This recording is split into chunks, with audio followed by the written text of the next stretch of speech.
大家好，今日係2024年嘅10月21日啊。今日講下黃子華啦，大家知道我係黃子華嘅鐵粉嚟嘅，佢棟篤笑嘅鐵粉啦。咁咧佢嘅棟篤笑咧，基本上我全部都睇過好多次噶啦。我第一次睇咧就係喺90年代中後期啦，我喺唐人街啦，倫敦唐人街度租帶，就租到咧佢嘅同張達明啊嗰個棟篤笑雙打。咁後來就翻睇翻佢以往嘅棟篤笑啦，即係娛樂圈血淚史啊等等嗰啲啦。咁啊翻到香港咧，睇蘇跟蘇啊，十下冇嘆用啊，咁都入場睇嘅，喺醫館又有，喺紅館又有啊。咁啊後來咧就有一年咧娛樂圈血淚史2啊，因為我喺香港咧個時間咧就係要翻工，所以咧就撞到睇唔到啦。嗰日特登買飛咧去澳門睇，仲要係搭直升機去澳門睇，因為趕唔切啊。如果搭船嘅話，我放工咧即刻去啊，就趕唔切。即係一落堂啊，即刻去啦，就只能夠搭直升機去，即係咁重盤啫。咁啊，當然最後嗰一次棟篤笑就係呢個金盆朗口啦，我亦都入咗紅館睇，即係一個時代嘅過去啦。黃子華嘅棟篤笑嘅金盆朗口就代表一個時代嘅過去。點解呢？因為佢嘅棟篤笑咧，由娛樂圈血淚史開始紅起，然後去到90年代咧，其實好主力係講一啲社會問題，香港嘅社會問題，中港矛盾嘅衝突。譬如話佢講到97大限喺90年代講最多啦，講魯平，講呢個嘅鄧小平，講李鵬，咁啊講呢啲好政治敏感嘅題目嘅。咁然後咧回歸之後咧就講呢個董建華8萬5喎，講負家產喎，負資產負家產，就講啲人跳，即係因為董建華嘅執政無能咧，就導致好多人跳啦，同埋呢個嘅燒炭啊冇炭用。講8萬5啊，講呢個社會問題。後來咧就社會衝突越嚟越嚴重啦。2014年啊，社會咧發生咗佔中，佢就用婆媳關係形容香港同大陸啊，係咪啊？即係呢個婆媳關係嚟嘅，婆媳關係係咪永遠搞唔好嘅？除非個新抱第一日入門啊，就同個奶奶講：奶奶，我好愛你啦。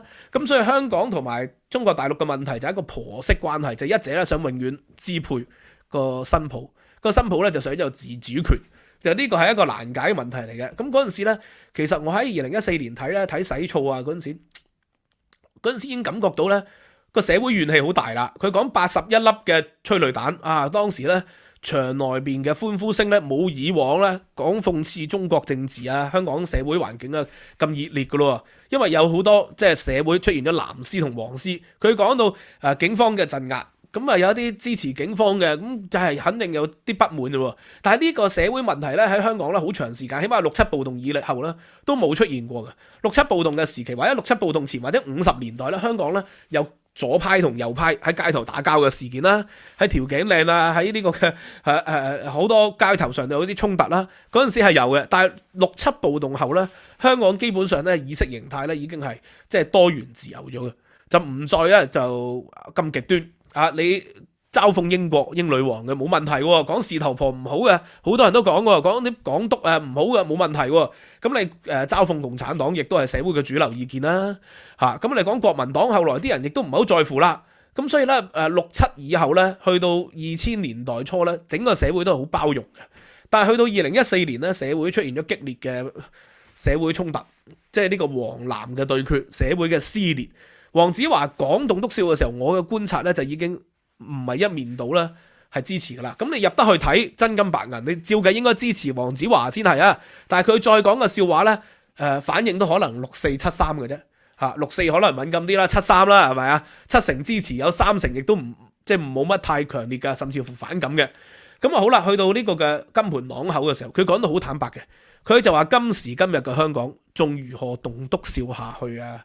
所以唔再講啦。好彩佢2018年金盆朗口啫喎，咁2019年咧社會發生更大嘅社會撕裂啊，就係呢個嘅反修例運動。咁所以後來國安法咁啊，即係如果佢要再講落去咧，其實就更加困難啦。所以咧，佢喺接受鄭裕玲嘅訪問裏邊，佢講得好坦白啦。接受鄭裕玲嘅訪問裏邊咧，佢就話咧，香港啊而家嘅環境又好似唔能夠講咯。咁啊，其實佢話會唔會想講翻棟篤笑咧？都行嘅。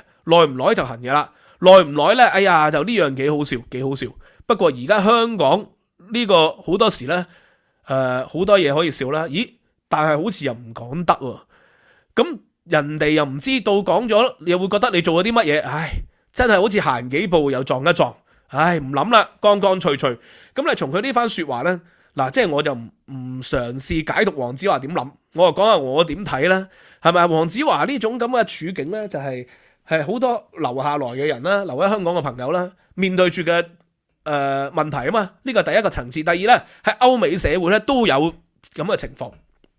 第一個層次解釋，咁你留下來啦，咁你就要面對住新時代啦，國安法啦，係咪啊？即係你睇波，你一係唔入場嘅啫，你入場睇波你就要唱國歌啦，唱國歌就要企起身喎，就要好莊重喎。如果唔係咧，下邊嘅警察就會影住你噶咯，影住你，你唔莊重就會拉你咯，係咪啊？拉你就要坐監噶咯。咁所以喺呢度，你除非一係唔睇波啫，你睇波你就要尊重國歌啦，嚇。咁啊呢個係新時代咧，你就要適應咯。咁如果你真係好唔適應嘅，咁你就只能夠選擇唔睇波嘅啫，唔入場咯。咁啊，所以而家香港啲人話戲院生意唔好，咁生意唔好咧，以前咧印度啦，或者有啲國家咧，即係入去戲院佢都播國歌嘅，咁但係又會有啲人可能咧入去戲院播國歌，咪等佢唱完國歌我先入場咯。咁啊，其實咁啊係散場播咧，散場播啲人走唔到啦啩，咁啊唔係喎，散場播啲人都係提早走嘅啫，唔睇 ending 啦。咁啊如果中間播咧，好似賣廣告咁咧，睇到一半咁啊可能生意好喎，戲院即係令到啲外國人士咧包場，即係轉型啦。香港嘅戲院係左派學校、左派團體包場，咁你戲院咪可以繼續做落去咯。反正自由地吸引人入去就難啦，咁啊可以即係用呢個方法喎，頭中後睇一套戲播3次國歌，以後所有19萬公務員政府包飛俾佢啦，包佢哋家屬入去，咁啊戲院可以捱得一時得一時，我覺得應該係咁樣。咁咧即係你留下來嘅人，你就只能夠轉型，好似子華咁。咁佢以往做棟篤笑起家噶嘛，棟篤笑係養活佢嘅，令到佢成名嘅。雖然佢最想做嘅係電影，佢不斷講噶啦，娛樂圈血淚史1、2都講噶啦，就算幾多人辱罵佢，佢都話。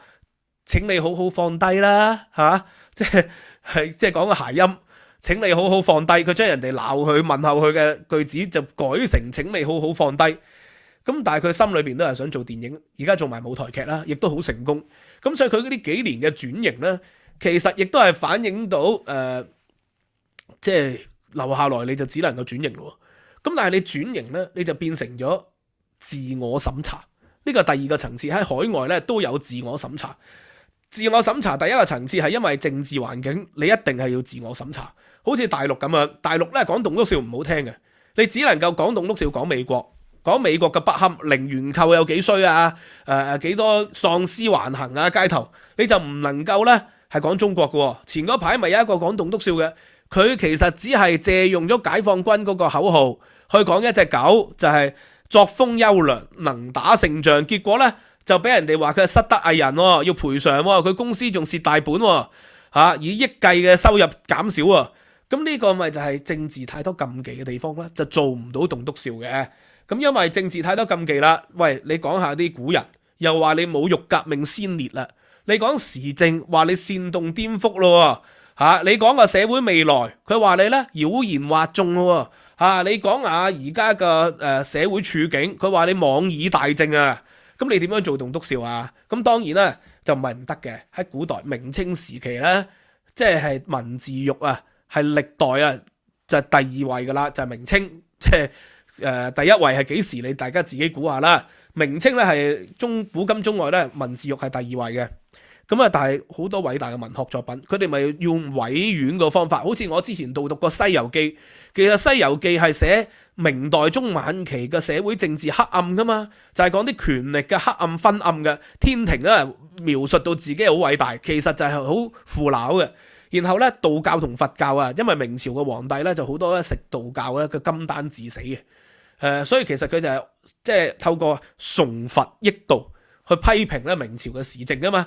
西遊記係咁樣嘅，紅樓夢直頭係講咩啊？紅樓夢直頭係講一啲親近滿洲貴族嘅漢人嗰種腐朽腐敗，透過咧就係寫呢個嘅紅樓夢嘅家庭喺呢個嘅一個大染缸裏邊，嗰啲人係如何即係委曲求全，其實係寫呢個民族嘅問題，時代嘅問題，呢一樣可以寫得偉大嘅作品嘅，咁係得嘅。咁但係只能夠委婉啦，你就要轉型啦。你又如果直接講咧，你就會有殺頭之禍咯。呢個就會自我審查。咁呢種係第一種，係無奈地自我審查。第二種咧就係一種咧主動地自我審查。而家喺歐美嘅大學、英國嘅大學，因為咧孔子學院各方面嘅研究基金好多資助。譬如話而家我間大學裏邊咧有一個課程，哇！嗰個課程咧係講中國嘅，有90%以上嘅學生咧嚟自中國嘅喎。咁咧，如果你教書嘅時候，你就係用一啲嘅地圖，唔係中國嘅11段線嘅地圖，喂，你分鐘咧俾人實名舉報喎嚇，然後咧就會影響到你嘅收入嘅咯，影響到你學院嘅收入。學院可能俾人殺係，因為佢背後可能又有其他嘅基金資助啦。就算冇，嗰啲學生唔報你個課程咯，咁你咪執笠咯，係咪啊？如果大陸嘅教育部話，將你個課程列為呢個嘅不認受嘅課程，咁你個課程就執笠嘅咯。你話係啊，執笠嘅，幾百個教職員啊，工作人員又會失業嘅咯。咁所以咧，好多大學教授咧就會出現咗自我審查啦。但係呢種係一種同第一種係唔同，第一種係無奈地自我審查。而呢一種咧係一種主動迎合嘅自我審查，你自我審查啦，英美嘅大學本身係以言論自由作為一個堡壘噶嘛，咁你自我審查啦，你個大學嘅言論自由下降咗，你個研究水平就自然下降咗，教學水平自然下降咗，你呢一代好似維持到嗰幾百人嘅收入，但係下一代又如何呢？係咪啊？你就會喪失咗咧你幾百年嚟咧賴以成功嘅因素咯。咁所以咧呢個自我審查咧都係一個相當無奈。其實棟篤笑咧就係一種本身好刻薄、好尖酸嘅嘢嚟，但係咧而家喺歐美社會咧都開始咧強調咗，喂，我哋要尊重啊 respect， 唔好講一啲咁 mean 嘅説話啊，所謂嘅左派嘅思潮嘅崛起啊，好多政治嘅敏感，政治不正確，喂，以前咧講好多種族嘅嘢，其實棟篤笑即係嘲笑啦，自嘲，即係而家你嘲笑人咧就一定俾人告你 racist 嘅啦，但係你自嘲，譬如話有啲嘅華人。自嘲華人嘅文化、亞洲嘅文化、美國嘅棟篤笑都有嘅，咁咧就好啲。如果你係一個白人，你係嘲笑亞洲文化、黑人文化咧，你就好容易即係俾人告噶啦，或者失去飯碗嘅。咁所以咧，政治不正確咧就會令到棟篤笑個觀賞性下降咗。咁呢個係中國古代咧都有棟篤笑類似嘅嘢啦，就係叫做骨溪列傳啊，《史記》裏邊有骨溪列傳。骨溪咧其實用嘲諷嘅方法係一種咧勸諫嚟嘅，就係勸諫統治者。如果人民覺得好好笑嘅嗰個議題，咁咪即係話俾個統治者知，喂，咁樣做係有問題嘅，佢就應該要自我檢討下啦。呢個叫骨溪列傳，即係以前《史記》裏邊有好多呢啲好笑嘅笑話噶，係咪啊？就係講呢個嘅楚王咧，就有一隻愛馬，哇，好中意隻愛馬嘅，咁咧死咗之後咧，就將佢咧風光大葬啦，咁啊唔俾其他大臣咧係勸佢。咁啊，結果有一個骨溪列傳裏邊嘅即係大臣就中意講笑話嘅，就話大王不如將佢咧用人君之禮啦嚇，即係你反正都唔要風光大葬啦，點解唔用人君之禮？佢就將呢樣嘢極端化、誇張化咗。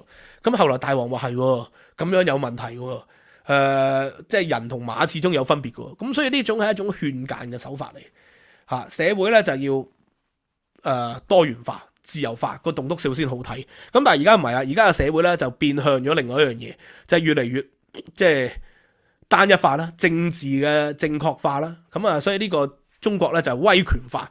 咁因為呢個係福係禍所依，禍係福所倚。呢個中國嘅威權化或者新加坡嘅威權化咧，喺西方都開始有市場。其中一個原因就係因為西方嘅社會亂啊，越嚟越亂，因為越自由就越多元化，越多元化有啲人咪覺得好亂咯。好似我講到零元購咁樣，零元購咧，我即刻講話係加州咧一個叫47號法案有關係嘅，就何錦麗做呢個檢察總長嘅時候咧，加州咁啊嗰陣時咧就有一個公投，就47號法案就將呢個嘅輕罪咧升到950蚊先至定罪嚇，950蚊以下咧就輕罪，即係如果你偷一部 iPhone， 你基本上俾人捉到咧，你都係用口頭警告。如果你係屢犯嘅話咧，就可能係社會服務令嚇，咁啊就基本上咧就唔會入獄嘅，即係950蚊。咁但係一般人咪就係覺得你不斷咁偷咯嚇，你俾人拉一次咪做幾個10零20個鐘頭，20-30個鐘頭社會服務令咯，咪令到整個罪案增加咗咯。咁即刻咧有啲網民咧，有啲網友咧有善意提醒，有啲會員嚟嘅就話唔係德州啊，或者威斯康辛州啊，或者其他南卡州啊，嗰個輕罪門檻係要2500蚊美元喎，德州。咁係咪即係代表共和黨嘅老巢都係左膠啊？係咪因為德州提升到2500蚊，又導致到咁嚴重啊？嗰個社會罪案，所以咧有時我哋除咗嘲諷之外咧，背後仲要有邏輯嘅，要 logical 嘅。阿黃子華話話好中意翻工嘅人啊，一定係有精神病先講得出嘅。咁啊呢個係一個嘲諷啦，但係背後有冇 logical 都未必。我就好中意翻工嘅，打風翻唔到工咧，我就會覺得好唔開心嘅。要 logical，因為咧德州或者南卡州同威斯康星州，以呢個德州為例啊，佢哋咧個槍械法咧就寬鬆好多比加州。咁所以咧喺呢個嘅店員裏邊、店鋪裏邊咧啲小士多咧，大部分佢哋嘅店主或者保安員都配槍。咁即係雖然咧佢嘅2500蚊咧先係重罪，咁咧你偷2500蚊，你夠膽咪偷2300蚊咯？但係個店主係有槍噶嘛，佢攞槍指嚇你，你又驚對方咧用槍指嚇你，你就可能會帶槍。如果你帶槍入去搶劫咧，你就變咗重罪咯。你唔帶槍入去搶劫咧，佢指嚇你，你咪即刻放低走咯。所以咧喺德州同一個環境底下，即使佢定到2500蚊，佢嘅輕罪唔會因此而增加喎，因為佢有一個即係明確嘅槍械嘅一個條例，可以俾佢保障佢。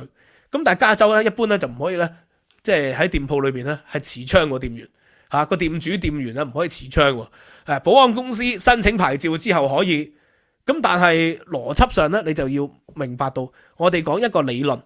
係要假設其他因素不變嘅。我話假設其他因素不變咧，就係你將個罪放寬咗咧，而個代價少，回報高啲人咪犯罪咯。咁但係德州咧，佢放寬咗，但係佢回報係咪少？係咪大咧？但係代價係高喎，因為咧你有機會俾人哋 shoot and kill 嘛，入到去搶嘢。所以咧德州就唔會因為咧佢將個罪咧輕罪定到2500蚊，而令到嗰個店鋪盜竊咧大幅增加。就唔會，而加州就會寧願扣還行，所以你有時我哋都要 logical 先得嘅。咁咧而講翻嗰個結尾咧，就係黃子華個棟篤笑唔講，或者係呢個社會咧而家越嚟越威權化，背後其實就係即係啟蒙運動前嘅哲學家福布斯啊，喺利維坦呢個書名咧，阿黃子華讀哲學一定係熟啦嚇。利維坦其實係嚟自聖經啊嘛嚇，呢個希伯來聖經，咁啊基督教叫佢做舊約聖經啊。